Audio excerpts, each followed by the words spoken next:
खबर यह है, पहले उसे जान लीजिए कि मालेगांव की डिप्टी मेयर शान हिंद निहाल अहमद ने अपनी ऑफिस में पीछे शेर मैसूर टीपू सुल्तान शहीद रहमतुल्लाह अलैह की तस्वीर लगा दी। अब उनकी ऑफिस की फ़ोटो ये वीडियो वायरल हो गई, जिसमें वो अपने चेयर पर बैठी है, उनके सामने उनका टेबल है और पीछे टीपू सुल्तान शहीद रहमतुल्लाह अलैह की तस्वीर लगी हुई है। अब सोशल मीडिया पर लोगों ने लिखा, कुछ लोगों ने पॉजिटिव वे में इसको वायरल किया और कहा कि शान हिंद निहाल अहमद ने अपनी ऑफिस में टीपू सुल्तान की तस्वीर लगाई है और उन्होंने ये मैसेज दिया है कि वो टीपू सुल्तान के साथ है, टीपू सुल्तान को आइडियल मानती है।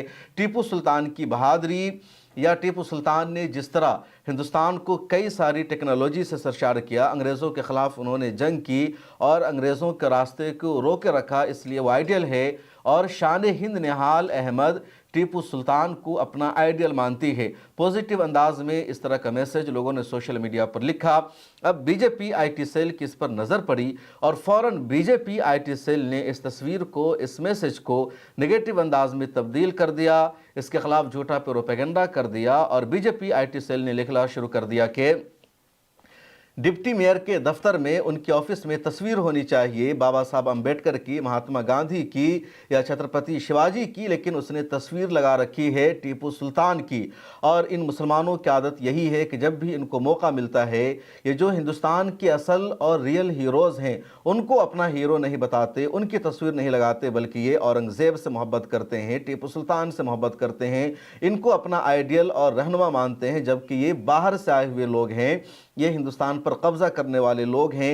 इस तरह का प्रोपेगेंडा शुरू हो गया। शुरू में बीजेपी आईटी सेल ने इस तरह की बातें लिखी, उसके बाद बीजेपी के नेशनल स्पोक पर्सन इस फहरिस्त में शामिल हो जाते हैं और उन्होंने बाज़ाब्ता इस पर प्रेस कॉन्फ्रेंस करना शुरू किया, मीडिया को बाइट देना शुरू किया और एएनआई इस मामले में सबसे ज़्यादा आगे रहती है। एएनआई लगातार बीजेपी के लीडर्स के बयानात को अब शेयर कर रही है कि किस तरह इस पर रिएक्ट हो रहा है। शहजाद पुनेवाला बीजेपी के नेशनल स्पोक पर्सन है, बाज़ाब्ता उन्होंने बीजेपी के दफ्तर से एक वीडियो जारी कर दी और शहजाद पुनेवाला ने अपना रिएक्शन देते हुए जिस तरह के अल्फाज का इस्तेमाल किया है टीपू सुल्तान के लिए, औरंगज़ेब के लिए या मालेगांव के मुसलमानों के लिए, वहाँ के मेयर और डिप्टी मेयर्स के लिए, वो नाकाबिल बर्दाश्त है। वो टीपू सुल्तान की तारीख को जाने बगैर भी उन पर उल्टे सीधे इल्ज़ाम लगा रहा है और इसी से पता चलता है कि बीजेपी के नेताओं के पास नॉलेज नहीं है। इनको व्हाट्सएप यूनिवर्सिटी से मैसेज मिलता है और जो चाहते हैं बोल देते हैं। टीपू सुल्तान के बारे में भी उल्टा सीधा बोल जाते हैं। शहजाद पुनेवाला, आप सुनिए। देख लिए तस्वीर डिप्टी मेयर मालेगांव की, किस प्रकार से उनके ऑफिस में टीपू सुल्तान की तस्वीर लगी हुई है, पर छत्रपति शिवाजी महाराज की नहीं, बाबा साहब आम्बेडकर जी की नहीं, महात्मा गांधी जी की नहीं, राष्ट्रपति द्रौपदी मुर्मू की नहीं। इनके लिए इनके जो आदर्श है, हीरो है, वो बाबर, गजनी, मुगल, औरंगज़ेब, टीपू सुल्तान ही है। इनके लिए एपीजे अब्दुल कलाम नहीं है, इनके लिए राष्ट्रपति द्रौपदी मुर्मू नहीं है, इनके लिए पटेल नहीं है, इनके लिए महात्मा गांधी नहीं है, इनके लिए छत्रपति शिवाजी महाराज इनके आइकॉन नहीं है। पर एक बात मैं कहना चाहता हूँ कि कुछ लोग कहते हैं कि वो मुंब्रा को और महाराष्ट्र को हरा कर देंगे, कुछ लोग बोलते हिजाब वाली, बुरखे वाली मेयर बनेगी। इस देश में संविधान चलेगा, महाराष्ट्र में भी संविधान चलेगा और अगर छत्रपति शिवाजी महाराज को सम्मान नहीं दिया जाएगा तो ये महाराष्ट्र में नहीं चलेगा। अगर महात्मा गांधी जी को, सरदार पटेल को भी आप सम्मान नहीं देना चाहते तो आप बोलते हो संविधान संविधान, पर मन में है इस्लामिक स्टेट की दुकान, मन में है वोट बैंक की दुकान। यही है इनकी असली पहचान।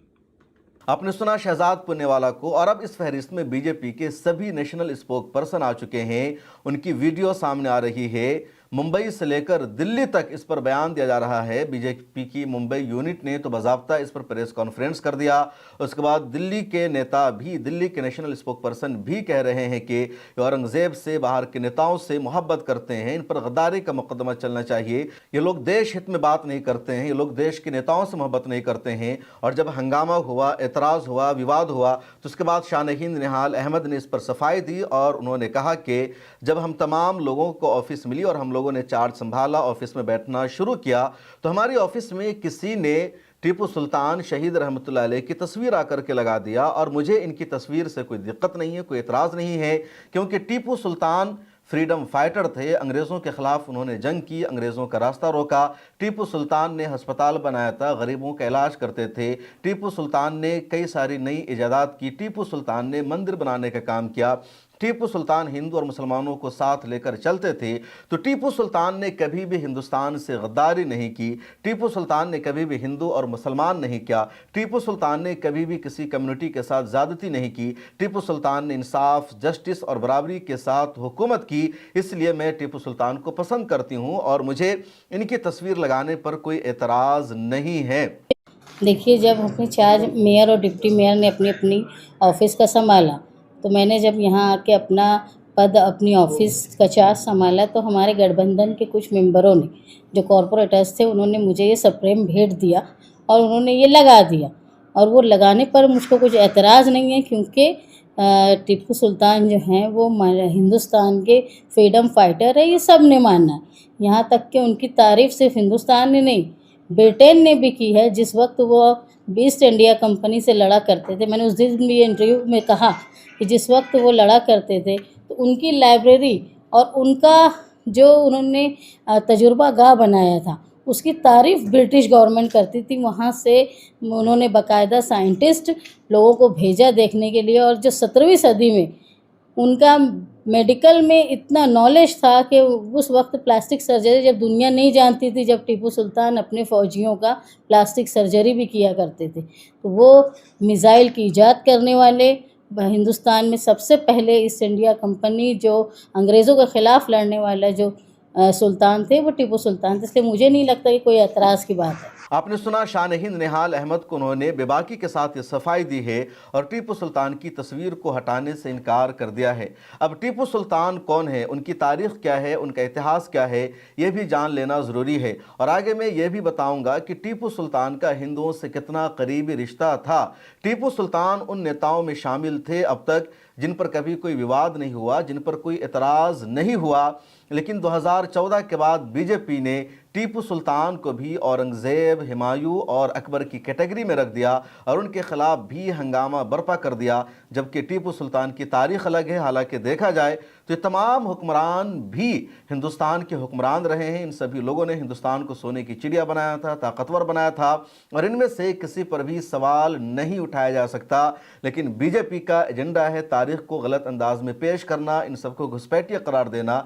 जबकि सच्चाई यह है कि बीजेपी, आरएसएस से जितने लोग हैं सभी के सभी घुसपैठिए हैं, क्योंकि इनमें से कोई भी यहाँ का ओरिजिनल नहीं है। सभी लोग बाहर से आए हुए हैं जो यहाँ के ओरिजिनल शहरी है, जिनका डीएनए यहाँ से मैच करता है, उनको तो इक़्तिदार में आने का मौका ही नहीं दिया जाता।